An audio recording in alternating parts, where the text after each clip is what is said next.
Partner! Eto na! Nagpaparamdam na naman ang ating Mahiwagang Burnay!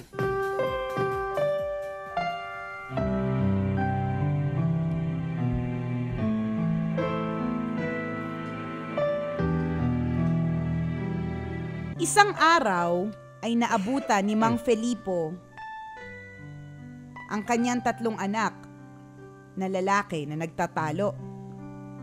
Ang pagtatalo ng mga bata ay bigla na lamang nauwi sa sakitan. Dito na namagitan si Mang Carding para bigyan ng leksyon ang kanyang mga anak.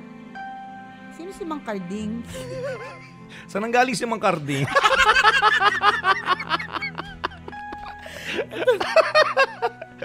Diba? Teka nga Burnay Lasing ka ba nung sinulat mo to? Nag-PM agad, sorry. Okay, game. Ulit.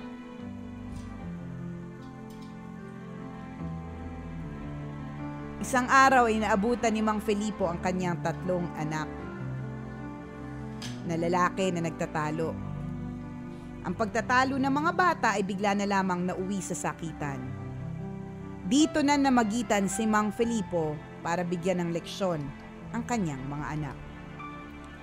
Kumuha si Mang Felipo ng 3 patpat na kawayan. Binigyan niya ang bawat isa ng kawayan at sinabi, Mar, Rudy, Nogi, tingnan niyo maigi ang patpat na hawak niyo. Huwag kayong mag-alala. Hindi ko ihahambalos sa inyo ang mga patpat na yan. Ang gusto kong mangyari ay baliin niyo ang patpat na hawak niyo gamit ang inyong mga kamay. Utos ni Mang Felipo.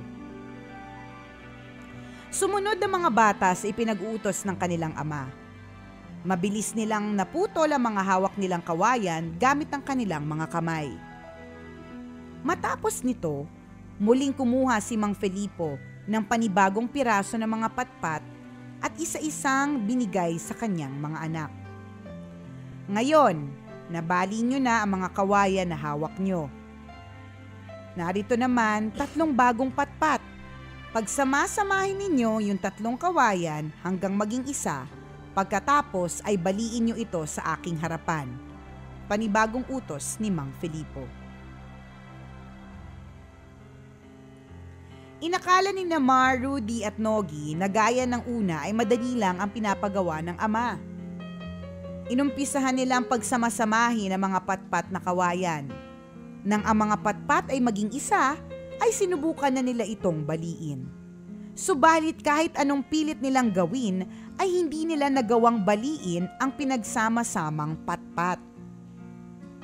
Nang makita ni Mang Felipo na nahihirapan na ang mga anak, ay tumayo ito at sinabi, Mga anak, ang bawat piraso ng patpat ay kumakatawan sa bawat isa sa inyo. Kapag magkakahiwalay kayo sa isa't isa dahil sa pagkakagalit, ay napakadali ninyong masira gaya ng isang piraso ng patpat. Subalit, kung magbubuklod kayo at magkakaisa, ay hindi kayo mabubuwag ninuman gaya ng isang bugkos ng kawayan. Paliwanag ni Mang Felipo. Tama. Matapos marinig ang pangaral ng ama, ay hininto na ni Mar, Rudy at Nogi ang kanilang pag-aalitan.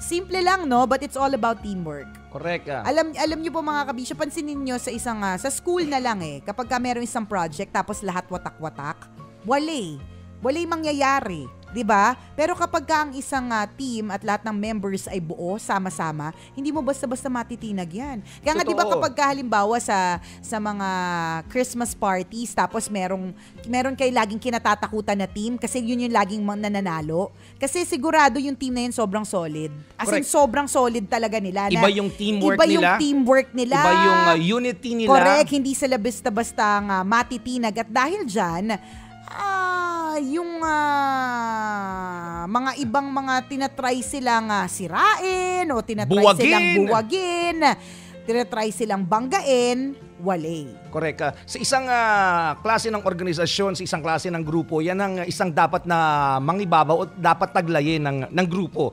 Yung unity na tinatawag. Di ba mga kaibigan? Totoo yan. Pag bumangga Sa inyo, giba. Yun ang sinasabi ng maraming tao. When there is unity, there's always victory. Correct. Sabi nga ni Helen Keller, alone we can do so little. Together, we can do so much. Correct. Di ba? Taray. Totoo. Mas masaya kung Taray. sama-sama, mas matibay kung sama-sama.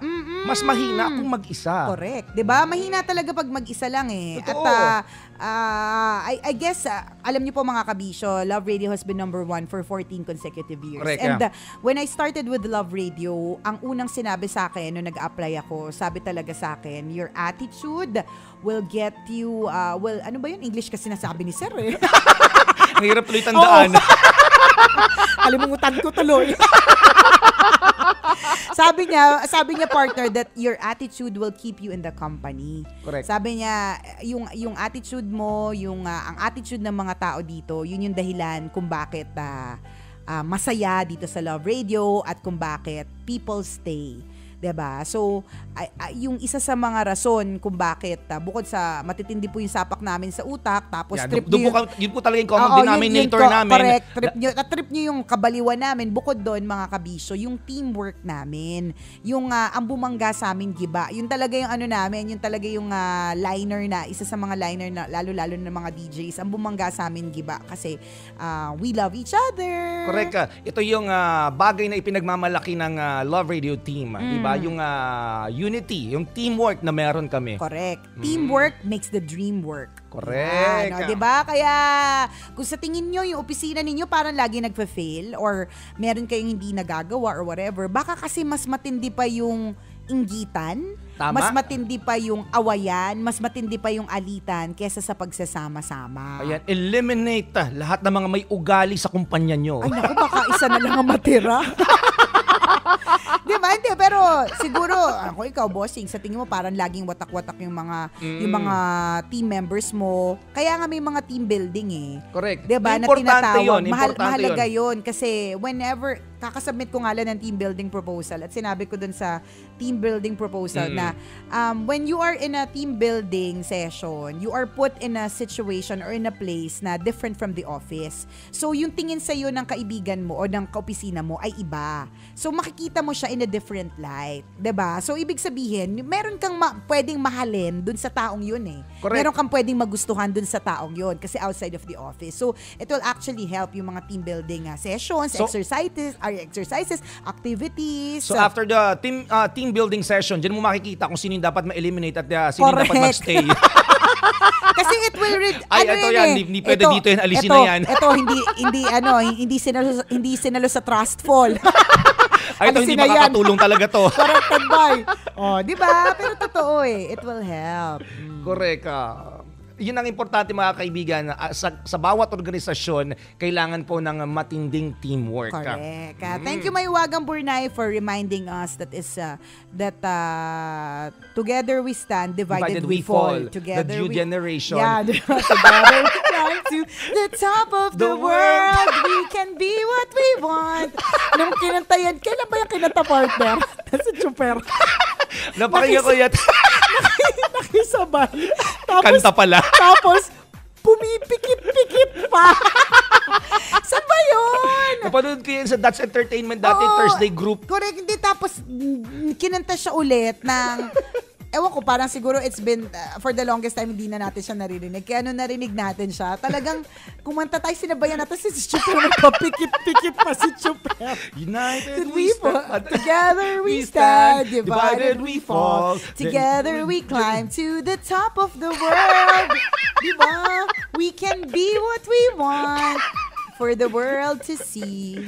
Diba? Tama? That we can, the children of yesterday's dream. The top of the world. Ulit-ulit. Tangok mo. Hindi, diba? Totoo.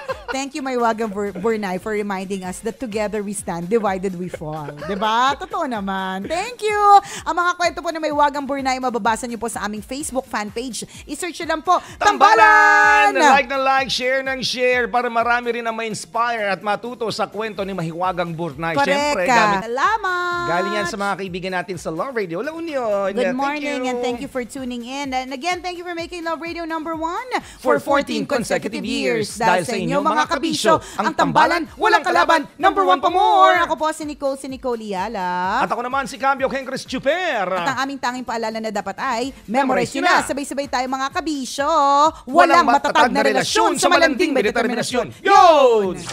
Yun! Dahil nakatuto kayo sa amin at maraming salamat sa lahat ng mga nag-aabang ng kwento ng ating Mahiwagang Burnay!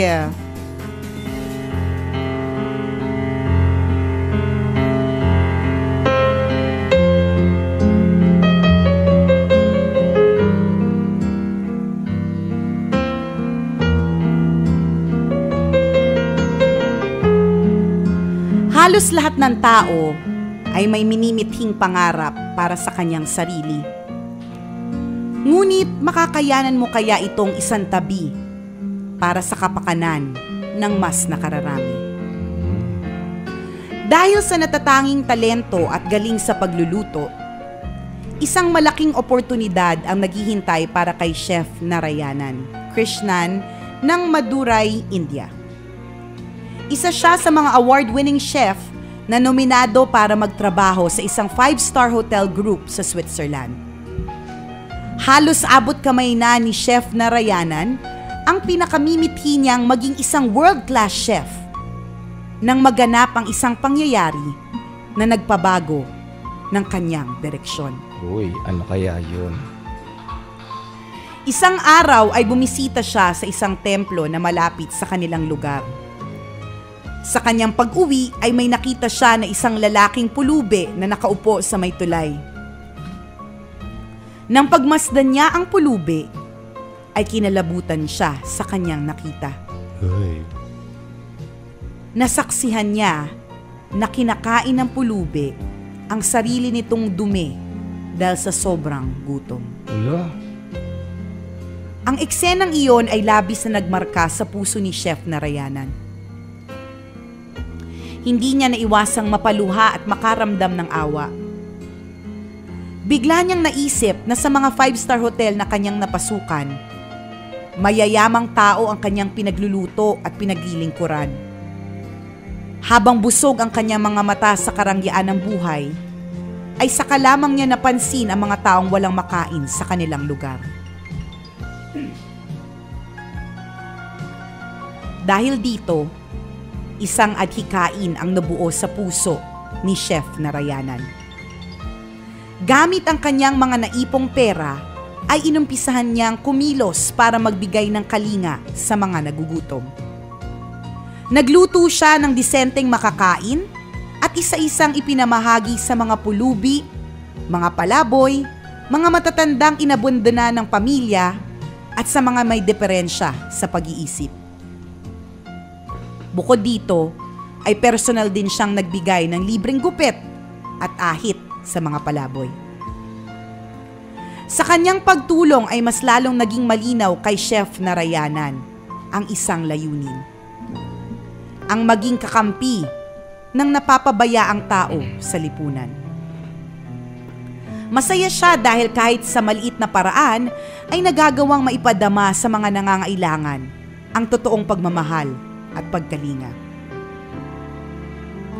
Hindi nagtagal, ay isinantabi na ni Chef ang kanyang pangarap na maging world-class chef. Nag-quit siya sa trabaho para maibuhos ang oras sa kawang gawa. At taong 2003, opisyal na itinayo ni Chef Narayanan ang Akshaya Trust Foundation para mas lalong mapalaganap ang kanyang pagtulong. Sa kabuuan, ay milyong-milyong food packs na ang naipamahagi ng institusyon. Humigit kumulang 400 kliyente na ang inaasikaso nila araw-araw. Bukod dito, ay meron na din silang pansamantalang tirahan para sa mga walang matutuluyan.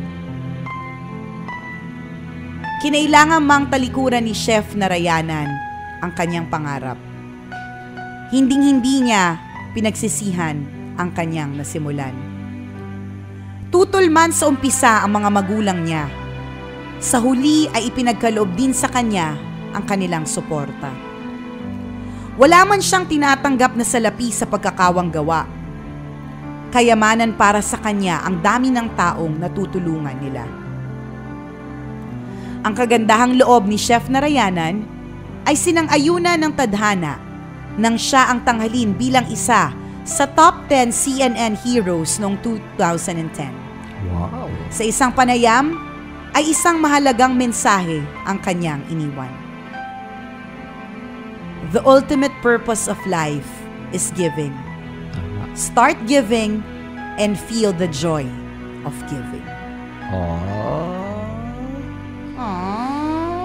Ang kwentong ito ay hango sa tunay na karanasan ng award-winning chef turned social worker na si Chef Narayanan Krishnan ng Madurai, India.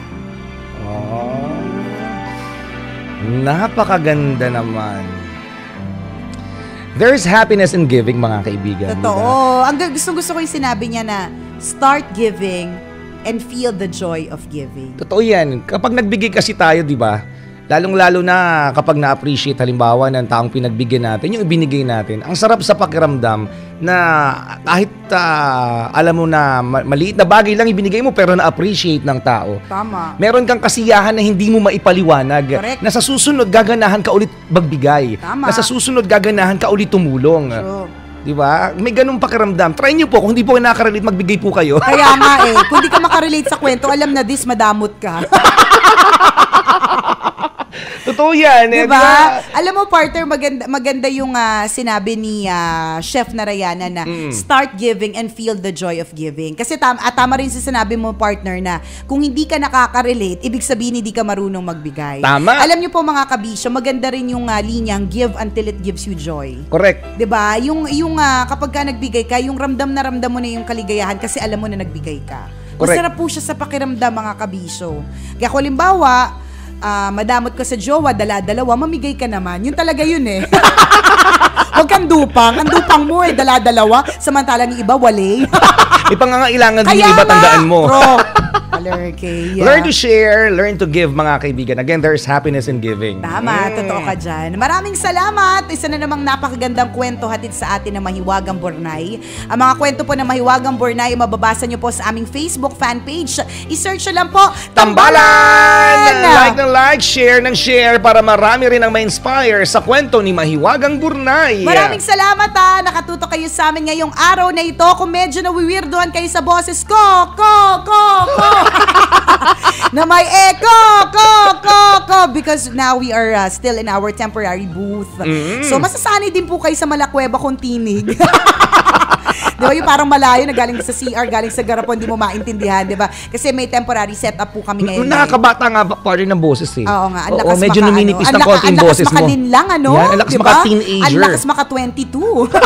Huwag naman teenager, doon na tayo sa medyo realistic, 26. Hindi pa rin. Kaya realistic na nga, 26. Okay, fine, 28. Grabe ka sa akin. Grabe siya. Salamat mga kabisyo sa pagtutok and may you have a bongacious Tuesday ngayong araw na to. Maraming salamat sa inyo, mga kabisyo. For making Love Radio always your number one FM radio station. At habang nariyan kayo, mga kabisyo, ang tambalan, walang kalaban, number one pa more. Ako po si Nicole Liala. At ako naman si Cambio Henry Chuper. Na nagpapaalala, walang matatag na relasyon sa malanding may determinasyon. Yun! Eto na! Siyempre, start of the year. Importantacious at the maximum levelacious na pakinggan po natin ang isa na namang kwento mula sa ating Mahiwagang Burnay!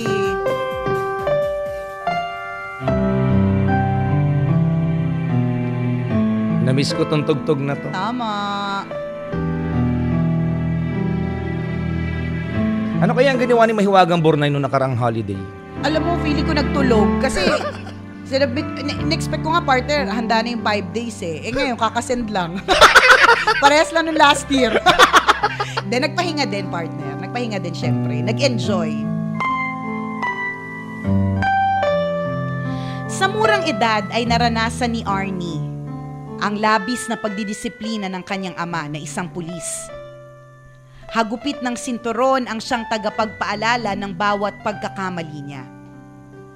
Dahil sa kamay na bakal na pinapairal ng magulang, ay tila naging mailap si Arnie sa loob ng sariling tahanan. Pagkahilig sa mga pelikula ang naging takbuhan ni Arnie sa kanyang kalungkutan. Naging paborito ang pelikulang Hercules na pinagbidahan ng bodybuilder at Hollywood actor na si Reg Park. Manghang-mangha si Arnie sa laki ng pangangatawan at lakas ni Park sa pelikula. Kaya naman ito ang naging inspirasyon niya para buuin ang isang pangarap. Papa, paglaki ko gusto kong maging bodybuilder at maging bida sa pelikula. At pag sikat na ako, magkakaroon ako ng maraming pera at yayaman na tayo, sabi ni Arnie. Ha? Sabi mo? Bodybuilder? Sino may sabi sa'yo na magiging bodybuilder ka? Pag laki mo, magpupulis ka gaya ko. Kaya ako dapat ang maging idolo mo at hindi ang mga artistang pinapanood mo. Sagot ng ama ni Arnie. Sa kabila ng kanyang narinig, ay hindi pa rin nagpatinag si Arnie. Sa edad na 14, ay binuhat niya ang kanyang kauna-unahang barbell habang siya'y nag-aaral. Dito palalong umigting ang kanyang pagkahumaling sa bodybuilding. Hindi ito nagustuhan ng kanyang ama. Nang mag-18 siya, ay agad siyang ipinasok sa military bilang tank driver. Wala nang nagawa si Arnie kundi pagbigyan ng kagustuhan ng ama. Pumasok siya sa military at sumailalim sa matinding training. Ngunit habang nasa loob ng institusyon, ay hindi pa rin binitawan ni Arnie ang kanyang pangarap. Ginamit niya ang pagkakataon para lalong madisiplina ang kanyang katawan. Naging bentahe para kay Arnie araw-araw na pagmamarcha, pag-akyat ng bundok na may dalang mabibigat na baril at iba pang military drills. At kahit wala siyang gym equipment, ay patuloy na nahubog ang kanyang katawan. Pinagsabay ni Arnie ang kanyang military training at paghahanda para sa isang bodybuilding competition. Plinano niyang maigi ang gagawin niyang pagtakas sa kanilang barak sa araw ng kompetisyon. Kung mahuhuli si Arnie ay tiyak na mapaparusahan siya.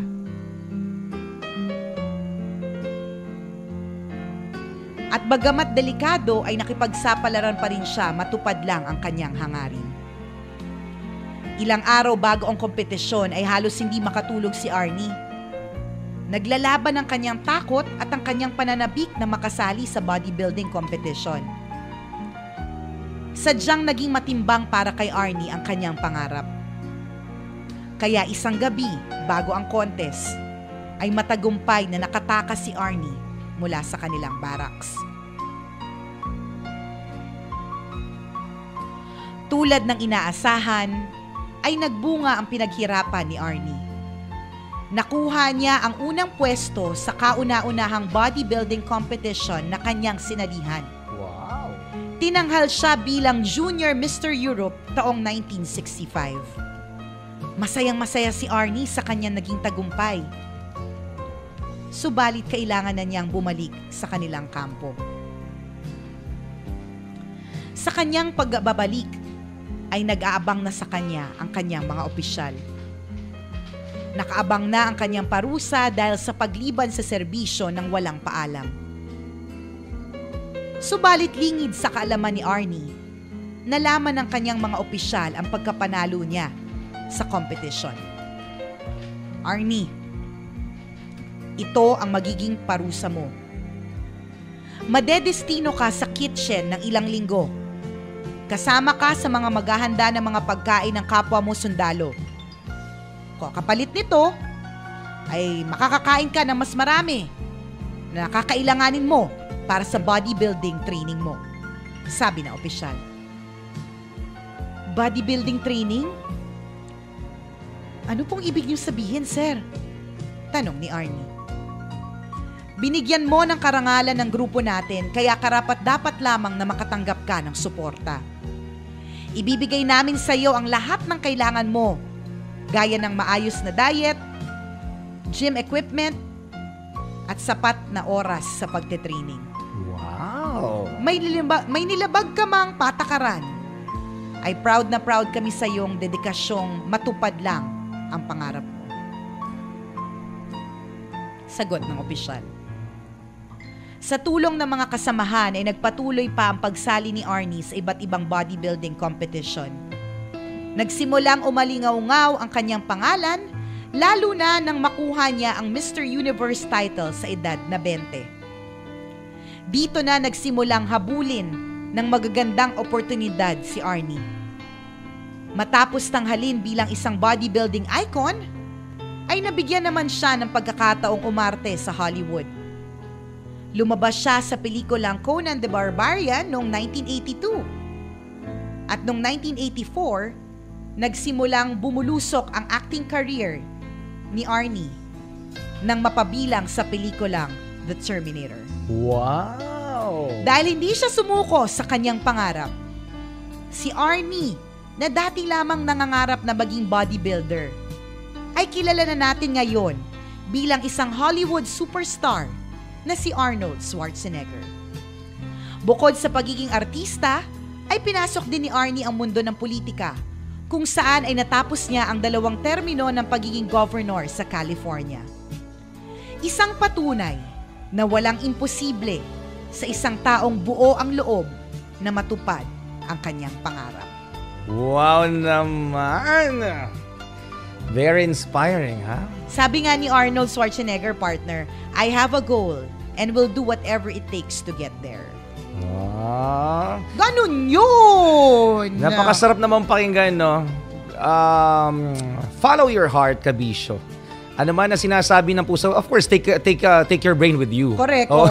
Di yung heart ng heart, hindi gumagamit ng utak. Pero masarap follow your heart, yan, kahit maging kabit, okay yan. lang. Diba? Yung mga nangangabit po, they follow their heart, but they did not take their brain. Yan, hindi ganun, ha? Oo, kulang po sila sa utak, mga kabisyo. So, dapat kasama din yung utak. Totoo yan, mga kaibigan, kapag minsan puso yung sinunod natin, kapag nakuha natin yung gusto natin, ang sarap ng pakiramdam. Correct. Diba? As in talagang inexplicable happiness meron. Saka kapag meron ka talagang goal, you have to really work for it. Work on it, work for it, ganun. Kasi kapag ang goal, plinano lang pero walang gawa. Hindi siya goal, wish siya. Tama. Wish ko lang mangyari to. Correct. Hanggang wish na lang yun. Kasi wala kang ginawa. O kaya hanggang pangarap na lang siya. Correct. Pero kung meron kang goal at ginawa mo yun, ma-achieve mo yung goal. But if you don't do anything to reach that goal, it's just a wish. Tama. Wish ko lang yumaman ako, wish ko lang maging bodybuilder ako, wish ko lang maging presidente ako ng student council namin, wish ko lang maging dean's lister ako. Pero kung di ka naman nag-aaral, wala ka naman ibang ginawa kundi mag-Clash of Clans. O tulog ka lang ng tulog. Correct. Diba, di ka pumapasok, tinatamad ka, unang araw ng klase, asa ka maging dean's lister? Mais ka, te. Diba? Tama, nakakatuwa no, yung determination na pinakita ng taong ito. Lahat naman tayo nagsisimula sa wala. Lahat tayo nagsisimula sa simpleng pangarap lang, mga kaibigan. Saka nakakatuwa siya, partner, no, kung paano niya isinakatuparan yung kanyang goal. Dahil nga hindi siya sinuportahan ng mga tao sa paligid niya initially. Isipin mo, nagpalaki siya ng katawan nang wala siyang gym equipment.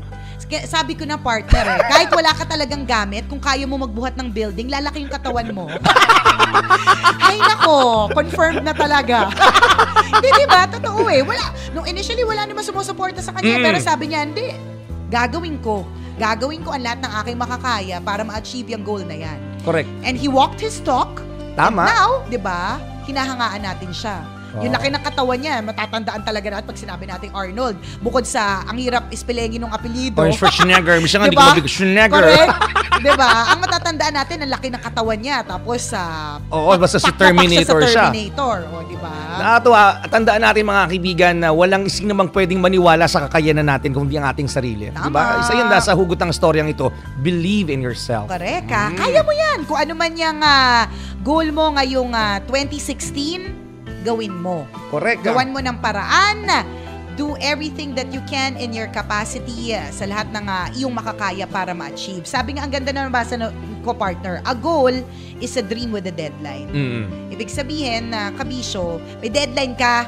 So kung may deadline ka, kailangan ginagawan mo ng paraan. Correct. Kung may goal ka, hindi mo yan goal hanggang mamatay ka.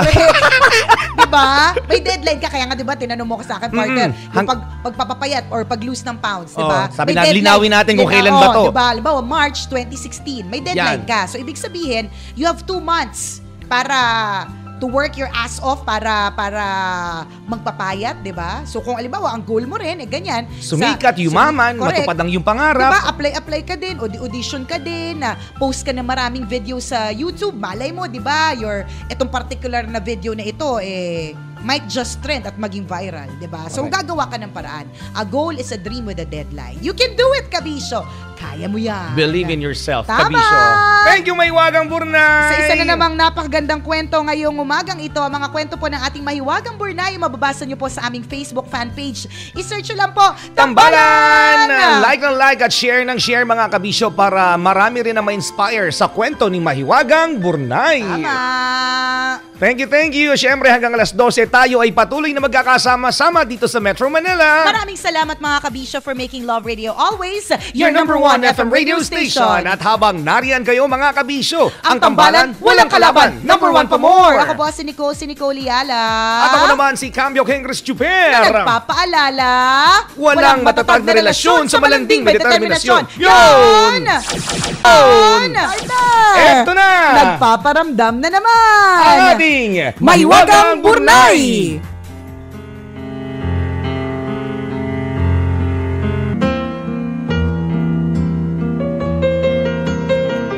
Simula na maging balo sa asawa, ibinuhos na lahat ni Ramil ang kanyang oras sa 4 na taong gulang niyang anak na si Abby.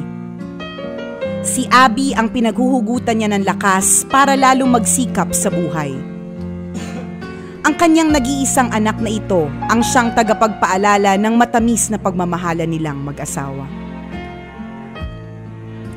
Subalit tila naging mapaglaro ang tadhana. Hindi pa man nakakaahon sa pagkawala ng asawa, isa na namang trahedya ang sumubok kay Ramil. Nagkaroon ng malalang karamdaman si Abby na labis niyang ikinabahala. Ginawa ni Ramil ang lahat para maipagamot ang anak, subalit sa huli ay hindi na rin kinaya ng bata. Ano ba yan? Ano ba yan? Ang bigat naman ito. Matapos ang ilang beses na pabalik-balik sa ospital, binawian ng buhay ang batang si Abby.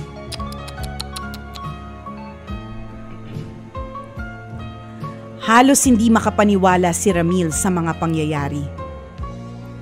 Sa pagkawala ni Abby, pakiramdam niya ay wala na siyang rason para mabuhay pa. Halos gabi-gabi niyang iniiyakan ang pinakamamahal na anak. Huminto siya sa pagtatrabaho at nagkulong na lamang sa loob ng bahay. Sa paglipas ng panahon, ang buhay ni Ramil ay para nang nauupos na kandila. Ngunit isang araw ay biglang nanaginip si Ramil. Sa panaginip ay nakita niya ang sarili na namamasyal sa langit. Nasaksihan niya ang parada ng mga anghel na may bitbit na mga kandila. Sa dulo ng mahabang linya ay napansin niya ang isang batang anghel na may tangan-tangan na kandila, subalit walang sindi. Nang makita niya na ang anghel ng malapitan, ay bigla na lamang siyang napaluha. Dahil ang batang anghel ay walang iba kundi ang anak niyang si Abby. Niyakap niya ng mahigpit ang bata at sinabing, "Anak, miss na kita, bakit walang sindi ang dala-dala mong kandila?" At sumagot ang bata, "Papa, kanina po umiilaw yung kandila na hawak ko. Pero alam niyo po ba, sa tuwing nalulungkot kayo, nawawala po ang liwanag nito dahil napapatakan ng sindi nito ng mga luha ko." Oy. "Papa, magiging masaya lang ako kapag nakita na din po kitang masaya." Nang marinig ang sinabi ni Abby ay bigla nang nagising si Ramil mula sa pagkakatulog. Matapos sa naging panaginip ay isang mensahe ang tumimo sa puso niya. Kailangan na niyang tanggapin ang pagkawala ni Abby. Kailangan na niyang ihinto ang ilang taong pagluha at hawiin ang kulimlim sa buhay niya. Nagdesisyon si Ramil na muling umahon mula sa pagkakalugmok. Bumalik siya sa pagtatrabaho at masayang hinarap ang isang bagong simula. Naniniwala si Ramil na sa kanyang muling paghakbang ay gagabayan siya ng munting anghel na may liwanag na tangan-tangan.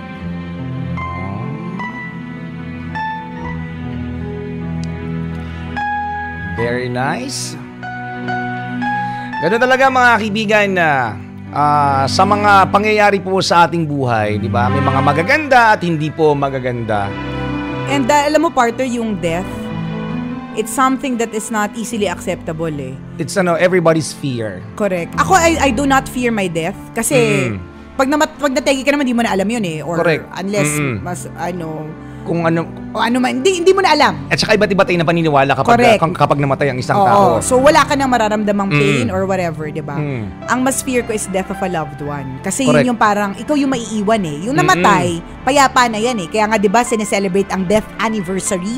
Kasi kapag ka namatay ang isang tao, payapa na siya. At saka nasa paraiso Oo, daw, hindi na sabi siya, nila. correct. Hindi na siya mamomblema, wala na siyang stress, di ba? Mm. Ang mas mahirap yung mga taong naiiwan. At hindi talaga siya madaling tanggapin. Hindi ko alam kung ano masasabi ko, pero that's life. Correct. Kagaya Walang po, forever. kagaya po ng mga taong mas matatanda sa atin o yung mga taong naka-experience na ng mga bagay na hindi pa natin na-experience. Halimbawa, pagkamatay ng mahal sa buhay, pagkamatay ng asawa, ng nanay o kaya tatay o kaya kapatid o kung sino mang malapit sa kanilang mga puso. 'Di ba? Sa una mahirap talagang tanggapin. Pero lumipas ang panahon, tuloy pa din naman pala ang buhay. Tama. May mga kasiyahan pa naman pala sa mundong ito na kahit wala sila, may experience pa rin natin. Mahirap tanggapin, we know. Sobra. Actually, parang kapag halimbawa may nagte-text sa akin na namatayan siya o kaya nag-PM siya, tapos humihingi siya sa akin ng comfort, ang lagi kong nire-reply, automatic partner, I don't know what to say. Correct. Hindi ko talaga alam kung ano sasabihin ko kasi hindi mo naman pwede sabihin okay lang yan, may reason ang lahat. Kasi paano mo sasabihin yun? Ano? Reason ka pa dyan. Kaya nga eh. Tsaka it's not okay. It's Kumbaga, not okay. Only time will heal. Tingnan mo itong si Ramil. 'Di ba? A dream na nagpa-realize and time. Tingnan mo, 'di ba? Ano ba sabi dun sa dulo ng Mahiwagang Burnay? Maraming taon ang lumipas bago siya naka-move on. ito yan.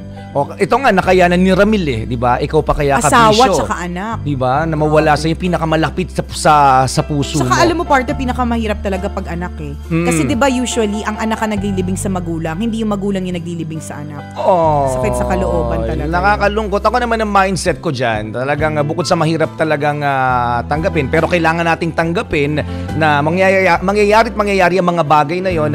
Ang sinasabi ko na lang sa sarili ko, it's always a test of faith. Na kapag binibigyan po tayo ng problema, sinusubukan ng Diyos. Diba? Kung gaano katatag ang paniniwala mo sa Kanya, kung gaano katindi yung pagtitiwala mo sa Kanya. Tama. Thank you, Mahiwagang Burnay, sa isa na namang napakagandang kwento na ngayong umagang ito. Ang mga kwento po na Mahiwagang Burnay, mababasa nyo po sa aming Facebook fan page.